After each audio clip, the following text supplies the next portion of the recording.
Et bonjour à tous. On ne s'attendait pas à avoir une si grande salle, mais on est bien content d'être là aujourd'hui. Merci au sommet pour avoir accepté de présenter notre conférence. Donc, c'est effectivement sur la santé intégrative appliquée à la dépendance. Donc, mon nom est Florine Noté, je suis la fondatrice d'une clinique privée en santé psychologique intégrative et dépendance. Je suis également membre du conseil d'administration de l'AIDQ. J'ai été travailleuse sociale pendant de nombreuses années dans le réseau de la santé, notamment dans un centre de réadaptation en dépendance, dans le milieu communautaire également comme intervenante. J'ai été professeure en travail social, professeure de yoga. Et j'ai réalisé un mémoire de recherche lors d'une maîtrise en sciences de l'éducation sur la santé intégrative et notamment sur l'apport des approches alternatives et complémentaires dans les parcours de soins des patients. Donc, c'est ce qui m'amène aujourd'hui à vous présenter cette conférence. Et je suis accompagnée de Sonia Bellin. Donc, je vais laisser se présenter. Bonjour, mon nom c'est Sonia Bellin, je suis travailleuse sociale et formatrice Qigong. Comme la présentation s'appelle Santé intégrative, on a chacune dans l'équipe des parcours atypiques, donc d'un milieu d'accompagnante sage-femme au milieu communautaire, dont site d'échange de seringues, et ça fait une dizaine d'années que j'ai travaillé dans le réseau et encore à temps partiel infosocial. Donc, voici pour la déclaration des conflits d'intérêts potentiels. L'un des objectifs du sommet, c'est de vous inspirer, en fait, par la présentation de stratégies innovantes et de solutions.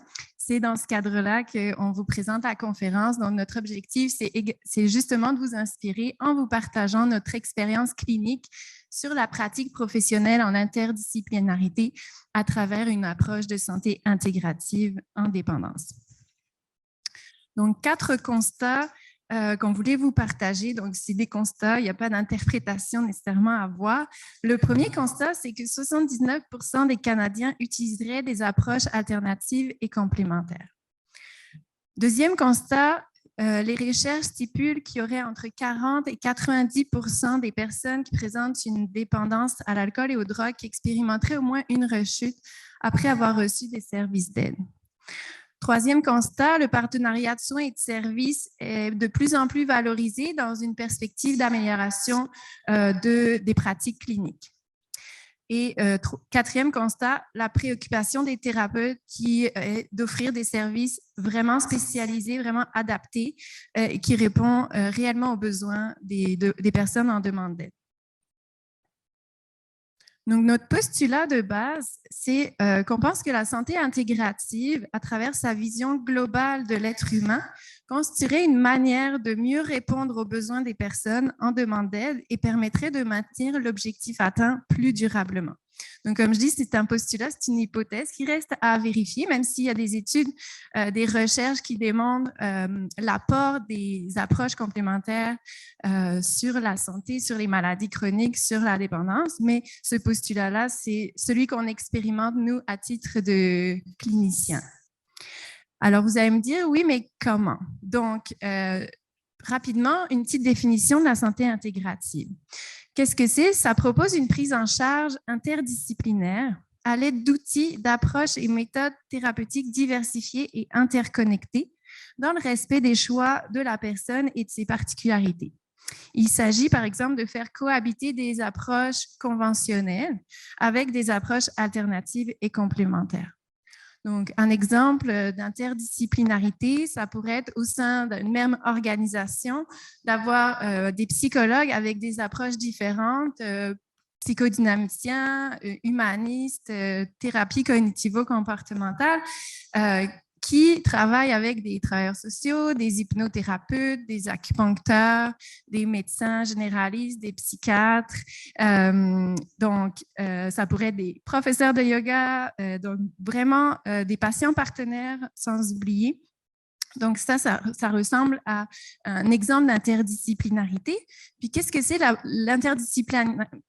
l'interdisciplinarité, c'est différent de la multidisciplinarité, c'est-à-dire qu'on travaille vraiment à créer des passerelles, à faire dialoguer les disciplines l'une entre l'autre. Donc, on ne travaille pas chacun dans un objectif, on travaille vraiment avec un objectif commun.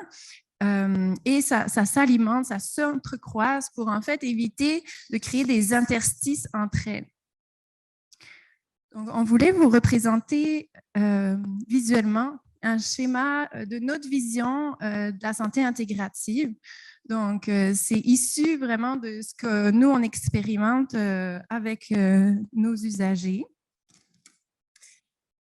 Ici, vous pouvez voir donc 6 sphères qui représentent la vision holistique de la personne et la complexité, en fait, de la problématique, sa multidimensionnalité.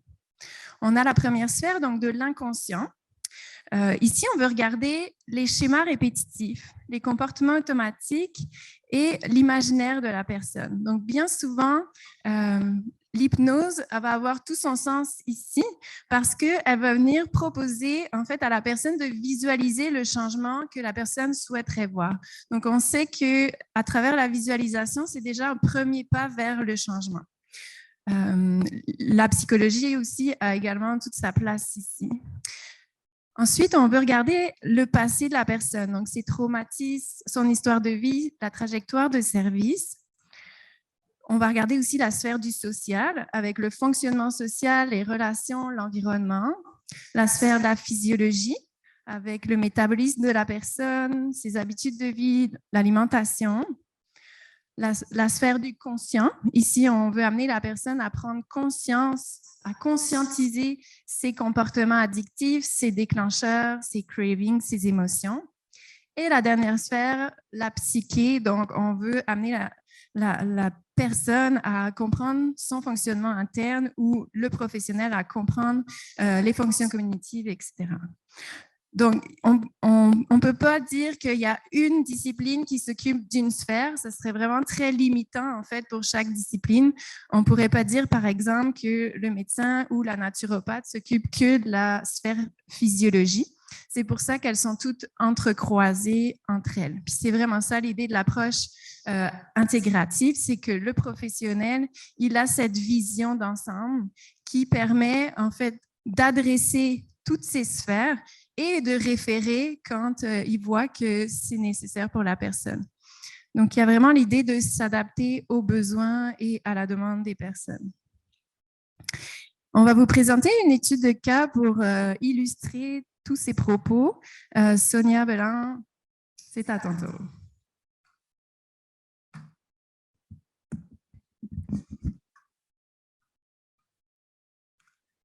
Alors, je voulais bouger un peu. Je me sens petite. En fait, à quoi ça peut ressembler concrètement quand on travaille avec plusieurs disciplines différentes, puis qu'on se réfère entre nous? Moi, je suis travailleuse sociale, donc ça passe souvent par moi pour commencer ces temps-ci. C'est quelque chose qui évolue aussi dans nos pratiques. Donc, quand je rencontre la personne, puis pour le moment, on ne fait que du suivi individuel, hein, c'est quelque chose qui pourra évoluer. Je veux savoir à qui je m'adresse. Donc, c'est important de prendre le temps de comprendre la personne. En général, elle travaille quand elle arrive, elle est professionnelle. C'est quoi son milieu de vie familial, son réseau de soutien actuel, culturel, si c'est important, dépendant. Fait que c'est le début, la prise de contact aussi. Ensuite de ça, je veux savoir c'est quoi la demande? Qu'est-ce qu'il y a dans la demande de la personne? Et aussi, des fois, dans la demande, il y a la vraie demande qui est un peu en arrière. Hein? On veut savoir ça vient d'où. Est-ce qu'il y a eu un élément déclencheur? Est-ce qu'on est dans une situation d'accumulation d'éléments qui a amené une réflexion qui fait que la personne vient chercher de l'aide? Ensuite de ça, le parcours de la personne, c'est important parce que je l'ai entendu parler dans les autres conférences aussi. Est-ce que c'est la première thérapie? Est-ce que c'est un parcours qui a un impact aussi sur le physique? Elle est comment la santé physique de la personne, la santé mentale? Est-ce qu'on a des diagnostics, un suivi médical? Comment que ça se passe? Et dans ce parcours-là, comment se déploient les comportements addictifs? C'est quoi l'impact? Qu'est-ce que la personne voit comme impact dans sa vie sociale, professionnelle, familiale. Les facteurs de risque, quels sont-ils? Est-ce que je décode ou on me les dit? Hein? Il y a toujours un peu de ça. Est-ce que quand la personne consomme, elle va adopter des comportements qui la mettent à risque? Est-ce qu'elle a tendance à prendre la route ou autre? Ça va être important de s'adresser à ça ensuite. Les facteurs de protection, des fois, les personnes connaissent leurs forces. Des fois, il faut les décoder aussi. S'il y a eu d'autres thérapies, qu'est-ce qui a été mis en place? Parce que peut-être que la personne ne part pas de zéro non plus. Donc, en général, tout le monde a son système d'adaptation, puis on a déjà des moyens plus ou moins conscients pour s'aider, s'autorégulariser. Ensuite, au niveau de l'analyse, ça nous aide à avoir un portrait global et de là, l'hypothèse. Donc, la personne que je reçois, par exemple, elle a eu un gros dérapage le week-end dernier. Elle nous appelle suite à une discussion avec la personne qui partage sa vie, dit il faut vraiment que tu fasses quelque chose parce que ça ne se peut plus. La personne elle a, par exemple, un type de consommation régulière. Elle me dit une dizaine de fois par année, je perds la carte, je dérape, il y a un enchaînement. Je ne sais pas ce qui arrive. C'est comme une loto. OK, qu'est-ce qu'on fait avec ça maintenant? Hein? C'est fort intéressant. Qu'est-ce qui fait qu'une fois ou non? Hein? C'est de prendre le temps d'aller décoder. Moi, ce que je relève, par exemple, dans cette situation-là, au niveau de l'hypothèse, c'est qu'il y a un lien. La personne elle a un diagnostic d'anxiété, par exemple, qui est traité. Alors, il y a un lien. Quand la personne est anxieuse, positivement ou négativement, elle va avoir tendance à aller consommer excessivement pour aller aider à gérer cette anxiété-là. OK. Ça, c'est un des constats. Je décèle aussi qu'il y a de la honte dans ce type de comportement-là parce que c'est une personne qui professionnellement réussit bien, bon réseau social, mais il y a un sentiment de honte qui fait qu'il y a quelque chose qui est caché. J'entends aussi entre les lignes qu'il y a une espèce de sentiment de dette, de redevance envers la famille, les parents qui ont fait beaucoup, qui ont aidé beaucoup. Comme si on doit quelque chose, je dois réussir. Hein? Ça fait partie de mon hypothèse qui peut m'aider à travailler par la suite. Parce que là, après ça, l'intervention, elle commence. On fait un plan de match avec la personne. Première étape, je dirais, c'est de prendre conscience. Prendre conscience, documenter les comportements. Donc, c'est là qu'on va référer avec un outil, entre autres, qui est auto-observation et analyse. Quand il y a un craving qui arrive, quand il y a une dérape qui arrive, c'était quoi le contexte? Qu'est-ce qui avait été vécu avant? Qu'est-ce que vous avez fait? Est-ce que vous avez agi, non agi? Et je rajoute toujours, faites-le d'une façon sans jugement. On est observateur. Pour une fois, on essaie de prendre un point de recul et on prend des notes, comme si on documentait notre vie. Ensuite, on le ramène en consultation. C'est là, par exemple, que les gens vont souvent faire des liens. Ah oui, je ne me rendais pas compte à quel point je fais de l'anxiété. Un des premiers outils que je peux proposer, puis je ne suis pas la seule dans l'équipe, on le fait tous, on travaille beaucoup avec la respiration. Moi, je le dis, êtes-vous à l'aise? Dans mon autre vie, j'enseigne le Qigong, j'explique brièvement c'est quoi, puis j'explique la respiration et l'impact que ça peut avoir sur nous. Fait que, par exemple, si ça vous tente de le faire, ça dure 30 secondes, je vais dire, OK, maintenant, là, on se parle. Si je vous dis fermez vos yeux, on prend une inspiration par le nez et on expire par la bouche, lentement, longuement. OK, on le refait. Inspire. On relâche. On rentre dans l'émotion. On rentre dans le ressenti. Inspire. Expire.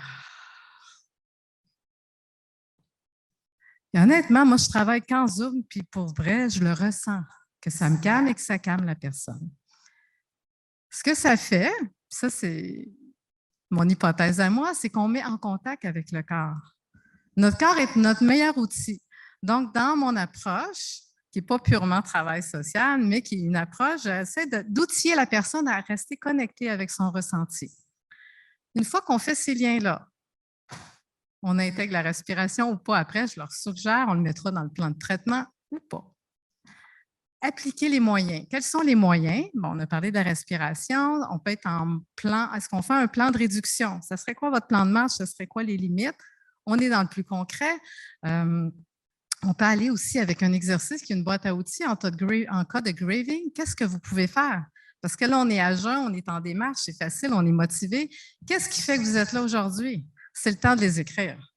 Parce que quand on est en roche, on s'en souvient plus, puis on oublie tous nos moyens. Donc, on va travailler avec des outils concrets comme ça. Ensuite, bon, il y a des allers-retours, on évalue dans le suivi. Et c'est là, après, que je vois qu'il y a des petites choses qui ont été mises en place, que moi, je vais être tentée de référer. Je vais parler en naturopathie. Qu'est-ce que ça peut faire? Qu'est-ce que la naturopathe peut faire? Bien, moi, je vais dire, la naturopathe, elle a une vision individuelle au niveau de la physiologie. Elle peut aider au niveau du sevrage des symptômes, aller travailler, soutenir, en fait, je pourrais peut-être plus dire, le système nerveux. Parce qu'elle a fait une analyse, c'est ça son expertise. Ça peut aider à gérer les highs et les downs aussi quand il y a une descente, au niveau du terrain physique. Je serais portée de référer aussi en hypnothérapie parce que j'ai détecté qu'il y avait un peu de honte ou le sentiment de dette. Je n'en parle avec la personne, je vais lui dire, ça pourrait être intéressant d'aller travailler en hypnothérapie parce que cette personne-là va travailler avec vous au niveau du subconscient. Des fois, c'est un nœud. Puis on peut aller le dénouer comme ça tranquillement. On verra ce que ça va faire. On essaie, on est en observation, on essaie des choses. La personne, elle a déjà 2, 3 thérapies. Des fois, c'est bien d'aller voir autre chose. Si elle est ouverte, on le fait. Et l'avantage qu'on a, c'est que la personne, si elle est d'accord, c'est qu'on ne repart pas de zéro. Moi, j'ai une petite évaluation, portrait du fonctionnement social, les forces et limites, ce qui a été fait. On se transmet ça parce que la personne est d'accord. Ça établit un sentiment de confiance et de suite aussi dans les choses. Après l'hypnothérapie, puis ça pourrait être l'hypnothérapeute où elle revient en consultation, bien peut-être que la blessure au niveau du sentiment de honte ou de dette envers les parents vient toucher quelque chose de très profondément qui pourrait être intéressant de l'adresser en psychothérapie. De là la référence. C'est un peu le postulat ou le travail qui a été fait, que, en tout cas, pour moi, me passionne parce que la santé intégrative, pour moi, fait premièrement un sens personnel parce qu'il y a plusieurs sphères. L'être humain, on est fort complexe. Merci. On voulait vous proposer 3 témoignages. En fait, je vais vous les lire. C'était audio, mais on m'a dit c'est difficile d'avoir de l'audio. Tu devrais plutôt faire juste visuel. Donc, je vais vous les nommer rapidement. Un témoignage d'une psychologue, Nerima, donc, qui dit que cela lui permet d'adresser les différentes difficultés que ses patients lui rapportent et que ça lui permet d'être beaucoup plus efficace dans la prise en charge des symptômes. Le témoignage maintenant d'une naturopathe. Elle dit que pour offrir un vrai accompagnement global, l'approche intégrative n'est pas seulement intéressante pour elle, mais elle est nécessaire. Et enfin, le témoignage d'une hypnothérapeute, Hélène, qui dit que faire partie d'une clinique en santé intégrative ou d'un organisme en santé intégrative, c'est savoir que les thérapeutes ont la formation adéquate, la connaissance pratique et des valeurs axées sur le développement de la personne. Donc, pour terminer avec les stratégies et pistes de solutions innovantes, en guise de conclusion, on a vu que la santé intégrative, elle permet la prise en charge globale orientée sur la santé optimale de la personne et en fonction de ses besoins spécifiques et évolutifs. Donc, c'est vraiment de reconnaître l'unicité de la personne et sa multidimensionnalité. Ensuite, on a vu que la santé intégrative amène un respect plus grand de la culture et des préférences de soins de la personne avec l'actualisation des principes du partenariat de soins. Troisième chose, la santé intégrative permet une équipe interdisciplinaire avec des multiples approches thérapeutiques conventionnelles et complémentaires.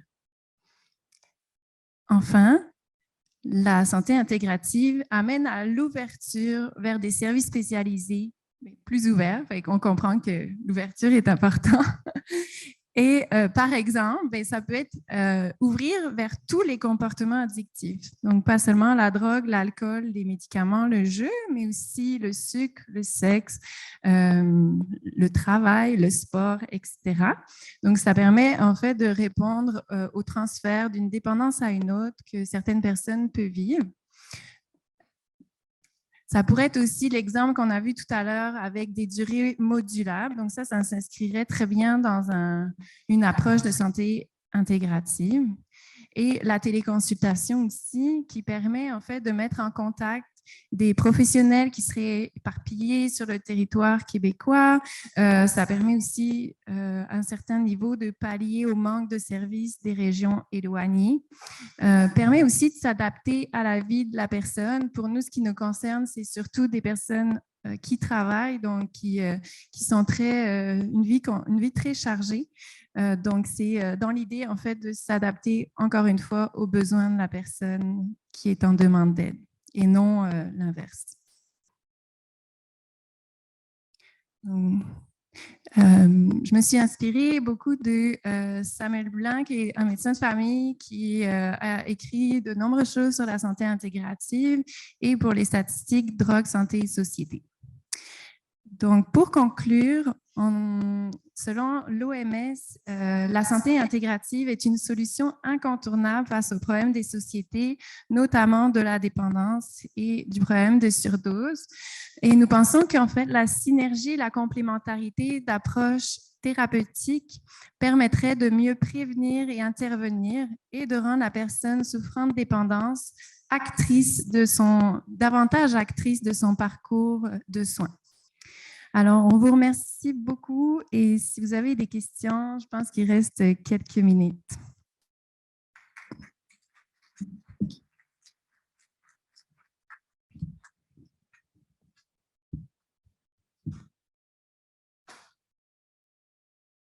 Hi. Hi. So I thought the presentation was really interesting, and I think that an interdiscipline approach is the way to go. But my question is, for the therapies, when you're trying different types of therapy, is there any concern for the patient in always changing the type of therapy before he goes into cognitive? That was my question. I'm an Anglophone. I just want to be sure my English is like, so you want to know how the patient can flowing between different therapists? Yeah, so you're saying like you do the assessment and then like if there's a knot, then it's maybe like a hypnotist and then maybe a psychologist. So just with changing between interventions, is there a concern for the patient's bien-être? Mm-hmm. OK. Je peux répondre en français, Ouais, ça va peut-être être plus précis. OK. On pourrait traduire ou... C'est bon, vous êtes bilingue, OK. Oui, dans le fond, c'est vrai que des fois, le lien thérapeutique est important, puis ça, c'est nommé avec la personne. Quand il y a une référence, on cible quelque chose en particulier. Des fois, les personnes, ils vont quand même préférer faire plusieurs rencontres, aller travailler autre chose avec l'autre thérapeute et revenir pour faire la suite des choses. Je ne sais pas si ça répond.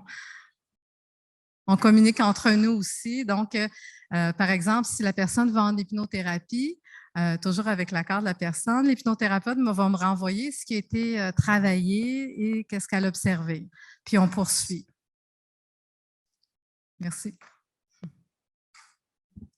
On a vraiment le souci que la personne ne se répète pas et qu'il y ait vraiment une continuité de service.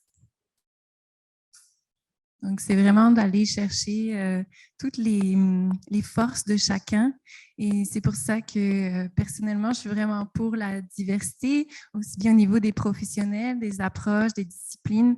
Je trouve que ça enrichit vraiment notre offre de service et ça permet d'offrir à la personne ce qu'il a besoin, ce qu'il a envie aussi. Donc, je pense qu'on est vraiment dans cette philosophie-là. On l'a vu avec la présentation juste avant sur la durée modulable des programmes. Je crois qu'on est vraiment dans l'individualisation et le respect, sortir du paternaliste ou des approches infantilisantes pour aller vraiment sur des approches comme celle-ci. Bonjour, j'aimerais savoir si vous êtes capable de vous assurer de l'accessibilité de tous les services que vous voulez mettre autour du patient. Et si oui, comment vous faites? Parce que les services dont j'entends parler depuis tantôt, il me semble qu'ils se font rares en accessibilité. C'est une bonne question. Écoute, je te dirais que la santé intégrative intéresse de plus en plus les professionnels et ça nous permet d'avoir des candidatures, en fait, de professionnels qui en ont peut-être marre de justement travailler en silo et qui ont plus envie de travailler en interdisciplinarité. Donc, j'ai en ce moment des psychologues disponibles malgré la pénurie de psychologues. Mais c'est sûr que ça pourrait être éventuellement un enjeu un jour. Pour l'instant, on arrive à offrir tous les services que la personne elle a besoin. Bien souvent, on commence par la relation d'aide ou le travail social pour vraiment outiller la personne, lui permettre de, comme on disait tout à l'heure, comprendre ses déclencheurs, comprendre son cycle de la dépendance, comprendre la fonction de son comportement. Puis ensuite, on lui propose d'aller en psychothérapie pour soigner ce qu'il y a de sous-jacent à cette dépendance-là. Et on peut ajouter la naturopathie si besoin, si la personne a envie, ou l'hypnose aussi si la personne a envie. Puis toujours en partenariat aussi avec le médecin de famille, évidemment.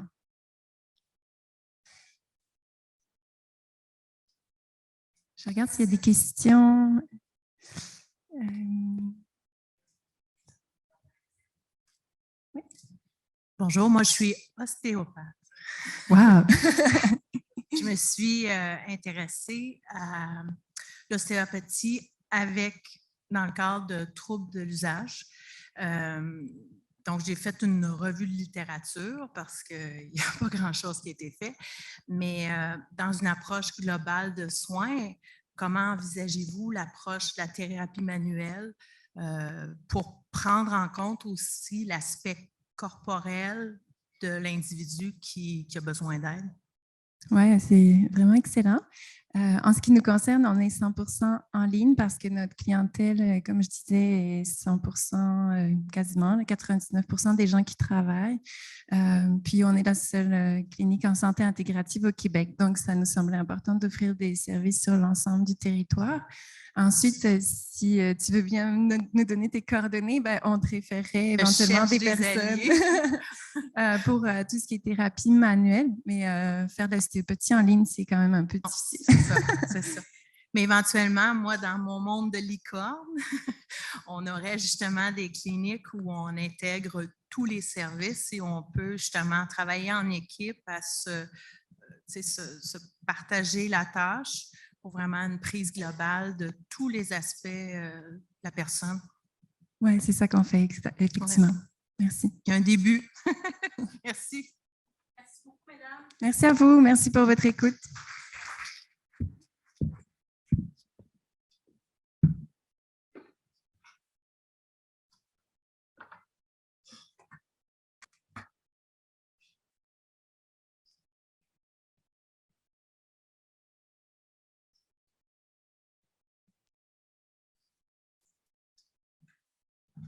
Parfait. Donc, bonjour tout le monde.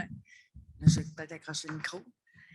Donc, moi, c'est Emmanuelle. Je suis conseillère cadre à la direction des soins infirmiers à Québec, au CIUS de la capitale nationale. Je ne devais pas être seule aujourd'hui. Je ne m'attendais pas à une aussi grosse salle. Ma collègue a dû s'absenter pour des raisons personnelles. Malheureusement, pour vous, vous êtes tombée sur celle qui parle vite d'habitude. Fait que je vais essayer, avec tout ce qui se passe un peu, là, de ralentir le débit avec la traduction et tout ça. Donc, le but qu'on voulait vous présenter aujourd'hui, c'était un peu un projet qu'on tente de mettre en place pour valoriser la contribution infirmière dans les différents milieux de soins. Fait que je vais vous présenter le contexte. Qu'est-ce qui nous a amené à travailler sur des solutions concrètes pour outiller les infirmières dans les milieux de soins? Comment le projet, là, on a mis projet, c'est un peu fort comme mot, là, on va dire la démarche qu'on est en train de faire, les retombées qu'on souhaite faire avec ça. Et je souhaitais avoir un moment d'échange pour pouvoir parler avec les gens. Je ne sais pas si la salle va s'y prêter aussi bien, mais il y avait un but un peu d'échanger les solutions que vous mettez en place aussi dans vos milieux cliniques, d'avoir un moment pour échanger nos solutions et être créatifs. Donc, le contexte, dans le fond, dans lequel on fait face, qui est peut-être similaire dans vos secteurs aussi, c'est vraiment l'augmentation de la consommation dans les milieux de soins. On va parler des unités de psychiatrie, dans les unités de réadaptation en santé mentale, mais aussi les foyers de groupe, les centres jeunesse. Même dans les milieux de santé physique, on le dit, la consommation, c'est présent chez tous les profils de gens. Donc, nous, de plus en plus, les équipes cliniques vont nous interpeller avec des situations complexes, la consommation à même les milieux de soins. Ce qu'on voit des fois, c'est quand les équipes vont être moins confortables, moins outillées, des fois, c'est l'approche plus coercitive qui va être mise de l'avant. On va couper les sorties, on va mettre des systèmes de pipi-tests pour voir qu'est-ce qui se passe. Ça crée parfois aussi un sentiment d'impuissance de plusieurs équipes qui voient, dans le fond, des comportements à risque. On parlait de pénurie de main-d'œuvre. C'est de plus en plus difficile d'avoir accès à des médecins. Même en santé mentale, on n'a plus de couverture de généralistes des fois par moment dans les unités. On sait que des fois, certains secteurs, l'infirmière, entre autres, va être seule. Et les situations, on va se le dire, ça ne se passe jamais un lundi midi quand full staff est là. Ça arrive toujours à 11 h le soir quand on revient d'une sortie, une fin de semaine, que là, ben, on n'est pas beaucoup pour faire face à la situation. Donc, on sent vraiment de l'impuissance des équipes qui ne savent pas des fois comment prendre la situation. Et on fait face, comme plusieurs conférenciers vont le dire, à l'approche en silo. Fait qu'on travaille des fois en silo comme professionnel ou on va travailler en silo par programme. Même si on est en santé mentale, la dépendance qui est l'autre bord de la porte, des fois, on n'y va pas.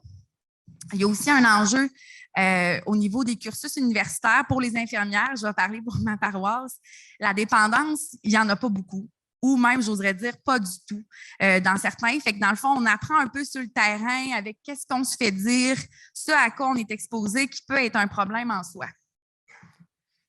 Donc, on s'est dit, moi, j'ai été une infirmière en dépendance pendant plus d'une dizaine d'années. Ça me tient à cœur. Ça fait partie des choses que je souhaite mettre de l'avant. L'approche, dans le fond, de travailler ensemble santé mentale, dépendance, itinérance. Donc, on s'est dit, bien, c'est sûr que la formation, c'est une base. On ne se le cachera pas. Il faut mieux former les infirmières, entre autres, puis vous allez voir, notre projet est un peu interdisciplinaire aussi. Donc, on a décidé de travailler sur une formation que je vais vous présenter, qui n'est pas finie. J'aurais aimé vous annoncer aujourd'hui. Elle est disponible, mais pénurie de main-d'œuvre, 10e vague de COVID et tout ce que ça implique, on n'est pas aussi avancé qu'on le souhaiterait. Ensuite, dans ce projet, dans cette démarche-là, c'est aussi la mise en place de collaboration entre différents professionnels, mais aussi différents secteurs cliniques. Dans cette réflexion-là, on a été chercher le Centre antipoison de Québec, on a été chercher des pharmaciennes en santé mentale, des infirmières au niveau de la DSI qui ont l'expertise santé mentale, l'équipe des troubles concomitants de la dépendance pour se dire, mettons-nous autour de la table pour justement mettre la cocologie de tout le monde en commun et comment qu'on peut mieux soutenir les équipes. Je vous dirais qu'à la base, on avait une vision très étroite. C'est venu d'un secteur en particulier, puis on pensait leur monter une formation pour ce secteur-là. Mais force est de constater que le besoin est transversal et le besoin de faire connaître la dépendance, d'outiller les professionnels en soins est transversal finalement. Donc, dans notre projet, on inclut maintenant toute la pédopsychiatrie, les centres jeunesse, toute la santé mentale, la formation va être accessible au niveau des équipes SIM, au niveau des équipes SUV. On regarde même pour l'établissement de détention. Bref, on veut avoir une portée qui est plus grande parce que les besoins sont immenses. Et dans tout ça, dans le fond, comme on le disait, la médecine, des fois, nos médecins sont difficiles d'accès, ils ne sont pas en présence. On veut vraiment valoriser la contribution de l'infirmière et des pharmaciens aussi qu'on peut mettre à profit.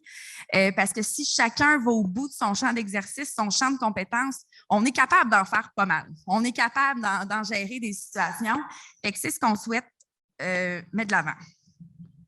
Donc, la formation, qu'est-ce qu'elle a un peu pour objectif? C'est infirmière, mais c'est sûr qu'elle pourrait être écoutée par d'autres professionnels. C'est de parler, entre autres, de la surveillance infirmière. Parce que, comme je vous dis, la visée, c'est vraiment dans les milieux de soins cliniques. On veut mieux outiller le personnel. Par exemple, si j'ai un usager, une personne qui revient de faire une sortie, elle revient dormir dans son milieu. Ce qui arrive, c'est qu'elle est intoxiquée, elle a consommé plein de choses. J'ai de la clozapine à lui donner, j'ai un benzo de prescrit. Qu'est-ce que je dois faire comme surveillance?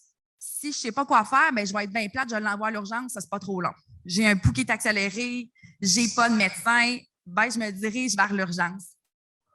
Oui, merci. Faites bien de me le dire. Donc, la formation a vraiment une visée de mieux outiller les infirmières pour faire une surveillance clinique qui permet d'éviter, dans le fond, le recours des fois au milieu hospitalier ou à des mesures comme de l'isolement ou des mesures de contrôle qui vont être mises de l'avant quand ce n'est pas les bonnes interventions qui sont faites. On veut aussi être en mesure d'évaluer adéquatement la situation lorsque la clientèle a consommé. Fait qu'on veut vraiment mettre aussi le jugement clinique des professionnels au premier plan. Donc, notre formation, qu'est-ce qu'elle a l'air concrètement? On l'a fait en 5 modules, 4 modules. On vient vraiment parler des concepts généraux. Fait qu'on veut s'assurer que tout le monde utilise le bon vocabulaire, que ce soit un intervenant en dépendance qui s'adresse à l'infirmière en santé mentale et vice-versa. On veut aussi parler un petit peu de stigma dans tout ça. Il y a une partie quand même qui est aussi tout l'aspect des toxidromes, parce que dans le fond, on ne se le cachera pas maintenant avec la contamination des substances. C'est plus présentation A égale présentation B.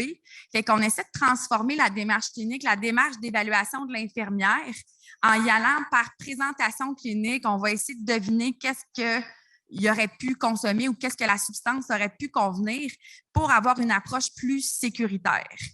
Fait qu'on a essayé de twister un petit peu la formule traditionnelle. On met aussi une portion interaction pharmacologique, parce que dans la réalité des milieux de soins, c'est que si justement j'ai une clozapine de prescrit, puis il a consommé du speed, il est revenu avec les tachycardes, je ne peux pas l'administrer, ou il faut du moins que j'aille des cloches qui sonnent. Il faut que je comprenne un petit peu qu'est-ce que ça fait tout ça ensemble. Puis on veut beaucoup la mettre dans l'évaluation, la surveillance clinique à l'aide de mise en situation. Fait qu'on veut vraiment ramener la vraie pratique clinique au cœur de la formation, puis mettre des situations, puis dire, bon, bien là, tu es face à telle présentation, qu'est-ce que tu peux faire? Un gros morceau de notre projet aussi, c'est tout le travail d'une boîte à outils. On se rend compte que des fois, plein de gens ont plein de savoirs, mais ça ne se retrouve pas nulle part, c'est personne dépendant. Fait qu'on veut vraiment outiller là, les infirmières, mais ça pourrait être utilisé par d'autres professions. Ouais, c'est quoi les informations en réduction des méfaits, les approches, les formations qui existent, les personnes qui peuvent m'aider au sein de mon établissement ou à l'extérieur de mon établissement. On parle entre autres des partenaires, on peut parler du centre antipoison, toutes les RHD aussi, fait qu'on veut faire une espèce de boîte à outils vraiment pour les différentes situations que je peux rencontrer comme infirmière, être mieux outillée. Donc, le projet, par contre, au sens plus large, comme je vous disais, dans notre vision, la formation, c'est une portion de ce qui doit être mis de l'avant. La formation va être déployée par phase parce qu'on manque de capacité, bien franchement, mais les 2 premiers modules vont être diffusés sous peu. On veut vraiment favoriser la proximité des équipes. Le but, ce n'est pas de juste descendre une formation puis dire, bon, bien, allez visionner ça, puis maintenant, vous êtes en mesure de tout gérer. C'est de parler, dans le fond, avec les équipes, c'est quoi les besoins, puis comment on peut les adresser. Par exemple, dans un secteur, qu'est-ce qu'on fait? C'est qu'on va aller cibler la clientèle, les personnes qui ont plus de sorties, puis qu'on sait qu'ils vont consommer. Fait qu'on va essayer de s'asseoir avec le médecin, avec le psychiatre, ça peut avoir son lot de défis tout dépendant du psychiatre pour dire, bon, cet usager-là, on le sait qu'il consomme, on vit avec, c'est bien correct. Comment qu'on peut mieux encadrer ce qui se passe dans le milieu? Fait que des fois, ça va être de regarder le profil pharmaco puis de changer certaines médications régulières en PRN, par exemple. Comme ça, l'infirmière est toute en légitimité de pouvoir retarder la dose, pas la donner. Elle n'est plus en situation qu'absolument à 10 heures le soir, ça me prend quelqu'un qui vient modifier ma prescription, puis là, je viens stresser, puis là, il va falloir que j'appelle un médecin de garde, je ne l'ai pas.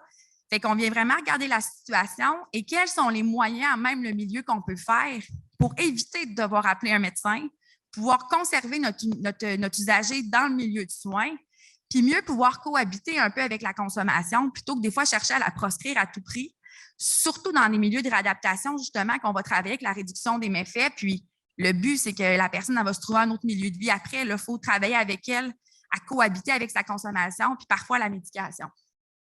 Fait qu'on va aussi faire connaître, entre autres, les équipes en troubles concomitants. On a une nouvelle équipe à Québec. Dans le fond, c'est de l'amener des fois au sein des équipes interdisciplinaires pour accompagner les équipes dans la réflexion. Puis comme je vous dis, on veut vraiment inclure les secteurs qui sont transversales, pas uniquement la santé mentale, parce qu'on se rend compte que dans les urgences, ça arrive. On se rend compte, comme je vous dis, même dans certains milieux, foyers du groupe, des choses comme RI, RTF et passez-en. Donc, qu'est-ce qu'on souhaite faire, puis qu'est-ce qu'on voulait vous partager, qu'on espère que ce projet va nous permettre de réaliser, c'est vraiment optimiser le rôle de l'infirmière, l'amener à occuper son plein champ d'exercice, je vais y arriver, de pouvoir aller jusqu'au bout de son évaluation. On espère pouvoir favoriser le développement du sentiment de compétence, mais aussi ouvrir la discussion sur la dépendance. On ne se le cachera pas, des fois, du côté de la santé mentale, surtout des côtés très institutionnels, des fois, on peut penser à du médico-légal. On est des fois loin un peu de la réduction des méfaits, même dans la tête des infirmières. Tu sais, ça m'est arrivé de me faire dire, moi, je ne travaille pas là, je ne fais pas de réduction des méfaits, ce n'est pas dans mes valeurs. Je ne dis pas ça pour juger la personne. Dans le fond, des fois, c'est un manque de connaissances, des idées qui lui ont été transmises. Ça peut, comme je vous disais, des fois un manque de formation ou un manque d'exposition. Fait que le but, c'est pas de blâmer, mais c'est de dire là, on t'amène dans un contenu, on veut ouvrir la discussion. On veut que tout le monde, peu importe où tu travailles, on ouvre la discussion sur la dépendance, puis ta place comme infirmière est où là-dedans. On espère aussi éviter des transferts hospitaliers. Actuellement, c'est malheureusement ce qui se fait. Lorsque, par exemple, l'infirmière, comme je vous dis, elle est tenue là, par son profil pharmaco, il y a des limites. Elle doit parler à un pharmacien, à un médecin pour modifier la prescription ou parfois, il y a des conditions là, qu'on n'a quand même pas le choix. Ça va arriver pareil, mais on espère qu'en outillant mieux, on va moins avoir recours là, aux services hospitaliers. On veut aussi prévenir des situations à risque. Parce qu'on ne se le cachera pas, il y a des interactions entre ce que les gens peuvent consommer et la médication qu'on va devoir administrer. On veut développer une sensibilité par rapport à ça chez le personnel infirmier, mais peut-être chez les autres cliniciens. Comme je vous dis, la formation va être rendue disponible à qui veut bien l'écouter. Le personnel visé, c'est les infirmières. Mais comme je vous dis, c'est une partie du projet. On veut éviter des équipes en troubles concours, éviter les psychiatres, avoir vraiment des rencontres interdisciplinaires autour des situations. On veut aussi favoriser des interventions qui sont plus adaptées. Comme je vous dis, en ouvrant la discussion, que ça ne soit pas juste de l'approche non plus. Des fois, quand on ne sait pas comment faire face, malheureusement, ça va être de l'enseignement, mais de l'enseignement, des fois, qu'il y a comme une twist moralisatrice où on va dire, le discours qu'on va porter, c'est tu sais que c'est pas bon pour toi, c'est pas bon avec tes pilules, ça va faire que là, c'est normal que ton trouble dépressif est persistant, l'alcool, c'est un dépresseur. On veut transformer un petit peu l'approche que les infirmières vont avoir, comment qu'elles vont entrer en relation avec la personne pour parler, dans le fond, de sa consommation avec elle. Puis, on veut aussi favoriser et développer les collaborations intersectorielles, comme je vous dis, rapprocher le monde de la dépendance, du monde de la santé mentale, faire connaître des partenaires comme le Centre antipoison, les ressources qui sont en communauté. Fait que le but, je pensais que j'allais être dans une petite salle, que ça allait comme être propice, mais c'était un peu d'avoir un moment de dire, bien, dans vos secteurs, comment ça se passe? Est-ce qu'il y a des initiatives qui ont été mises en place pour travailler avec cette réalité-là au sein de vos milieux de soins? Je voulais aussi vous glisser un mot pour tout ce qui est infirmière, IC, conseillère en soins, conseillère cadre. On travaille à mettre en place une communauté de pratique au niveau de la province parce qu'on sent le besoin justement de se parler, de se réseauter, de se partager dans le fond ce sur quoi qu'on travaille parce qu'on se rend compte qu'on vit les mêmes défis. Fait que le but ce matin, c'était un peu de plugger aussi ça. Si jamais vous avez de l'intérêt, vous pouvez m'écrire par courriel. Je vais vous mettre en contact avec la personne là, qui la chapeaute, qui lit les invitations puis tout ça. Fait que j'avais envie de voir un peu c'est quoi les défis que vous rencontrez, c'est quoi les solutions qui peuvent être mises de l'avant dans vos secteurs. Est-ce qu'il y en a qui vivent des choses similaires puis que le personnel infirmier du secteur a mis des initiatives en place ou avec le médecin? Fait que le but, c'était d'avoir vos échanges. Fait que là, je ne sais pas si la grosseur de la salle ou le micro va vous intimider autant que moi. Alors, voilà.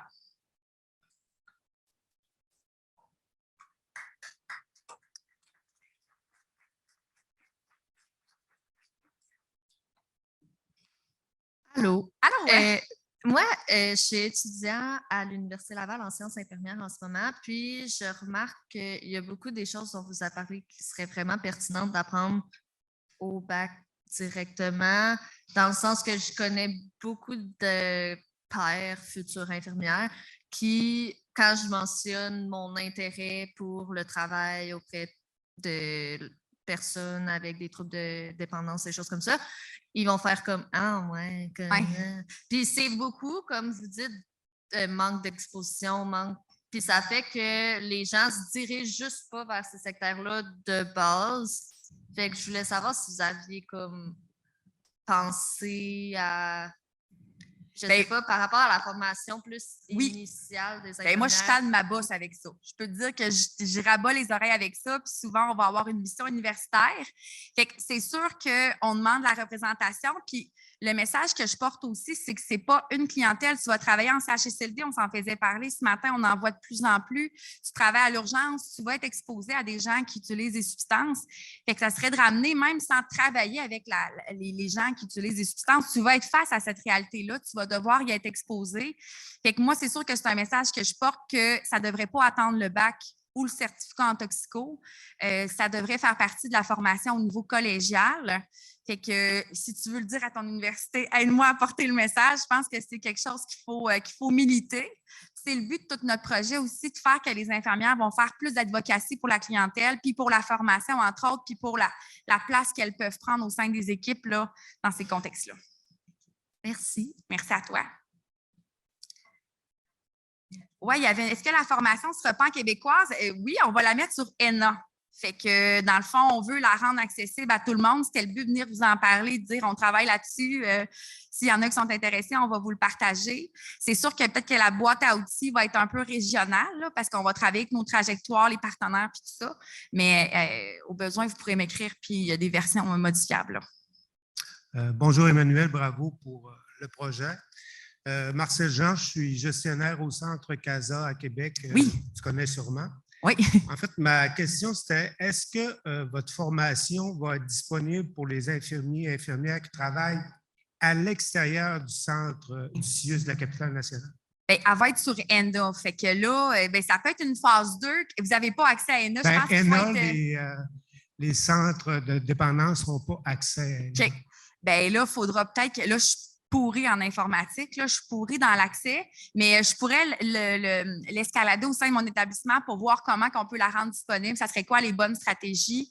Parce que oui, assurément, je sais que vous avez des infirmières. J'ai travaillé en partenariat avec votre centre.